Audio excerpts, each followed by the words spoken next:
Kemudian ada orang di tengah lautan, dia ya Abdul Qadir Jailani, tolong aku, tolong aku. Ya akhi, Abdul Qadir tahu dari engkau dari mana? Dia udah meninggal. Nabi aja nggak tahu yang terjadi pada umatnya. Itu nas jelas, hadis mutawatir.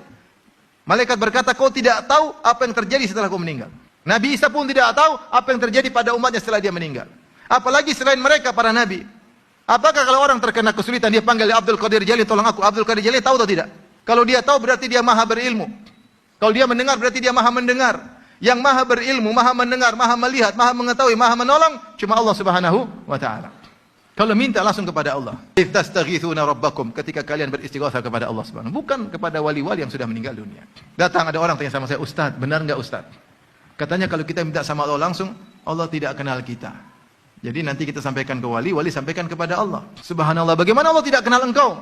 Wa ma tasqutu bi waraqatin illa ya'lamuha. Jangankan kau, daun yang jatuh pun Allah tahu. Apalagi kau. Daun yang tidak dibebani dengan ibadah pun Allah tahu kondisinya. Bagaimana dengan kita? Allah ngurusi kita tuh secara person-person, secara detail. Afaman huwa qaimun ala kulli nafsin bima kasabat. Ataukah Allah yang ngurusi setiap jiwa, satu person-person Allah urusi. Bagaimana Allah tidak tahu kita? Wa tawakkal 'alal azizir rahim alladzi yaraka hina taqum, yang melihat engkau ketika kau sedang salat. Wa taqallubaka fis sajidin, ketika kau sedang bergerak dalam salat. Allah melihat kita.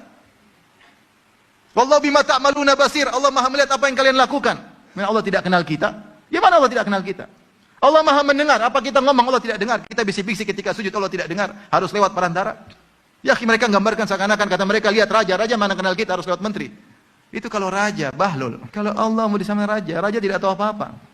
Dikibulin dia nggak ngerti juga. Dan Allah butuh, dan raja butuh kepada menteri, Allah tidak. Tapi ini bantahan pertama. Bantahan kedua, misalnya dia bilang saya harus minta kepada kepada siapa misalnya Abdul Qadir Jailani. Saya bilang bantahan kedua.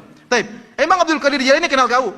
Harus cari orang yang kenal Abdul Qadir Jailani lagi. Bagaimana Allah tidak kenal kau, Abdul Qadir Jailani lebih lagi tidak kenal kau.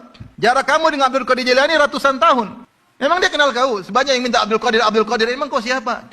Kenapa mereka harus menjadikan perantara Abdul Qadir Jailani, Habib Fulan, Sunan Fulan? Kenapa bukan Abu Bakar, Umar, Utsman dan Ali? Kenapa? Bukan sahabat-sahabat yang dia masuk surga, kenapa? Apakah wali-wali itu lebih afdal daripada Abu Bakar, Umar dan Utsman dan sahabat-sahabat lainnya? Ini ada pengkultusan, ada agenda di balik ini. Intinya kalau minta langsung kepada siapa? Allah Subhanahu wa taala.